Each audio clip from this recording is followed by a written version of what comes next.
మెడలు పట్టి బయటికి నెట్టేసినటువంటి కేటీఆర్. ఇక మీరు మళ్ళీ మందికి నీతులు చెప్తే అది ఎట్లా బాగుంటుందో అది అర్థం చేసుకోవాలి. రెండోది, 2001 నుండి టీఆర్ఎస్ పార్టీని పెట్టుకున్నప్పటి నుండి వందల మందిని టీఆర్ఎస్ పార్టీ బలోపేతం అవడం కోసం 100 మందిని ఉపయోగించుకొని 100 మందిని తొక్కేసి టీఆర్ఎస్ పార్టీ నుంచి వెళ్ళి బయటికి నెట్టేసిన చరిత్ర కేసీఆర్, కేటీఆర్ వాళ్ళ కుటుంబాన్ని. మరి మీరు మందికి సంసార లెక్కలు చెప్తే అది బాగుంటుందని అంటున్నాం మేము. ఆ రోజు నుంచి ఈ రోజు దాకా జనరల్గా ఒక 4-5 పేర్లు చెప్తే అదంతా పెట్టాలంటే ఒక 100-200 మంది పేర్లు ఉన్నాయి. పాపం దానికోసం టీఆర్ఎస్ పార్టీ కోసం కష్టపడ్డోళ్ళు. ఇయలో విజయశాంతి గారిని టీఆర్ఎస్ పార్టీలో రమ్మని చెప్పి ఆమె పెట్టిన పార్టీని విలీనం చేసుకొని ఆమెను ఎన్నో అవమానాలకు గురి చేసి టీఆర్ఎస్ పార్టీ నుంచి బయటికి వెళ్ళేటట్టు చేసిండు కేసీఆర్. అదేవిధంగా జయశంకర్ గారు బతుకున్నప్పుడు ఎన్నోసార్లు అవమానపరిచిండు. మేము స్వయంగా అక్కడ కూర్చున్నప్పుడే తాగి కూర్చుందంటే ఆయన పాపం అక్కడ పడ్డాడు. వెనుక నరసింహారెడ్డి గారు లేకపోతే దెబ్బలు తగిలింది. ఇది కేసీఆర్ గారి చరిత్ర. ఇన్నాయను టీఆర్ఎస్ పార్టీ బలోపేతం మీద ఉపయోగించుకున్నాడు, బయటికి నెట్టేసిండు. రవీంద్ర నాయకును పార్టీలో ఉంచుకున్నాడు, తంతె పోయి బయటపడ్డాడు. ఇంకా చాలామంది పేర్లు ఉన్నాయి, దాదాపు 100 మందిని. ఇంకొక పేరు చెప్తారు, ఈటల రాజేందర్ గారు టీఆర్ఎస్ పార్టీ బలోపేతం అవడానికి, టీఆర్ఎస్ పార్టీ నడవడానికి, టీఆర్ఎస్ పార్టీ ద్వారా తెలంగాణ ఉద్యమంలో పాల్గొన్నాడు. తెలంగాణ ఉద్యమం కాదు అయినది, టీఆర్ఎస్ పార్టీ తరఫున తెలంగాణ ఉద్యమాన్ని చేసిన దాంట్లో ఈటల రాజేందర్ గారు కీలక పాత్ర వహించాడు. అప్పుడు వాళ్ళకి అధికారం లేదు, కేసీఆర్, కేటీఆర్, హరీష్ రావు దగ్గర అధికారం లేదు, డబ్బులు లేవు. అలాంటి సమయంలో ఈటల రాజేందర్ గారు ఆయన వ్యాపారం సంబంధించిన డబ్బులు పెట్టి ఆ పార్టీని బలోపేతం చేసిండు.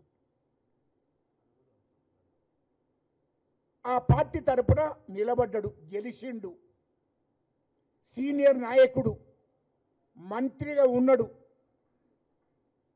అటువంటి ఈటల రాజేందర్ను టీఆర్ఎస్ పార్టీ కోసము అహర్నిశలు కష్టపడి డబ్బు, శ్రమ, జనాన్ని కదిలించినటువంటి చరిత్ర ఉన్నటువంటి మొత్తమైన ఆ కేసీఆర్ కుటుంబానికి, టీఆర్ఎస్ పార్టీకి సాక్రిఫైస్ చేసిండు ఈటల రాజేందర్.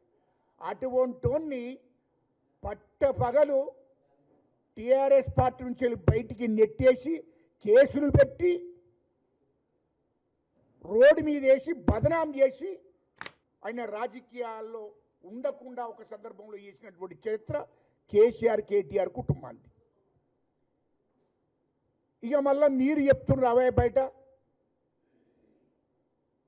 అంత అంటే టీఆర్ఎస్ పార్టీకి నేను కూడా భాగస్వామినే అన్నందుకు, టీఆర్ఎస్ పార్టీకి నేను కూడా వన్ ఆఫ్ ద ఓనర్నే అన్నందుకు ఈటల రాజేందర్ను పట్టవాటిని బయటికి నెట్టేసి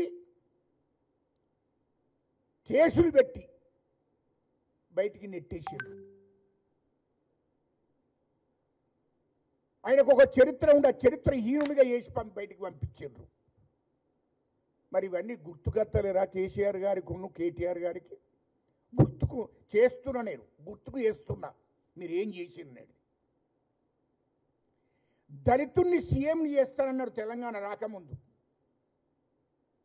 దళితులను మోసం చేసినరా లేదా? తెలంగాణ ఉద్యమంలో పనిచేస్తున్నప్పుడు అందరిని కూర్చోబెట్టుకొని ఇంట్లో అందరం కలిసికట్టుగా లేకపోతే తెలంగాణ రాదు అని చెప్పి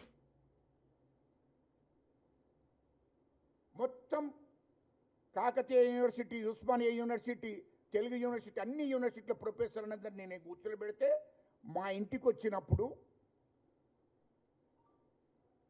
విశ్వేశ్వరరావు గారు, సింహాద్రి గారు, అందరు ప్రొఫెసర్లు అంతా ఇప్పుడు బతికే ఉన్నారు. అయ్యా మిమ్మల్ని అందరినీ నేను మంత్రులు చేస్తా, ఒక దళితుణ్ణి ముఖ్యమంత్రి కాదు, అవసరం అనుకుంటే నేను ఇగో ఈ రెండు డిప్యూటీ సీఎం చేస్తాను గజరకాంత్ అని అన్నాడు. చేసిండ్రావా మీరు? ఎంతమందిని మోసం చేసి తెలంగాణ వచ్చేదాకా తెలంగాణ ఉద్యమకారులందరి శ్రమ ఫలితమే తెలంగాణ రాష్ట్రం ఏర్పాటు. సోనియా గాంధీ అమ్మ తెలంగాణ ఇస్తే ఆమె లేకపోతే తెలంగాణ వచ్చేది కాదని నిండు అసెంబ్లీ చెప్పిండు కేసీఆర్. మరి ఇవన్నీ మర్చిపోయి జీవన్ రెడ్డి గారి దగ్గరికి పోయి కాంగ్రెస్ పార్టీ నీకు అన్యాయం చేసింది అని చెప్తే సిగ్గు అనిపిస్తలేదని అడుగుతున్నా నేను. సిగ్గు లజ్జ ఉన్నది అంటున్నా మీకు, కేసీఆర్కు కేటీఆర్కు. మీరు రాజకీయాల్లో రాజకీయ వ్యభిచారులు. మీకు కాంగ్రెస్ పార్టీ గురించి మాట్లాడే హక్కు మీకు లేదు అని అంటున్నా. కాంగ్రెస్ పార్టీకి ఒక చరిత్ర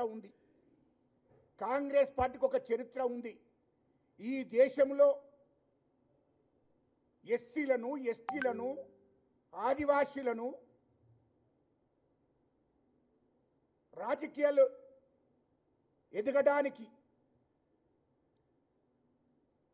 ఎదగడానికి కాంగ్రెస్ పార్టీ ఉపయోగపడ్డది.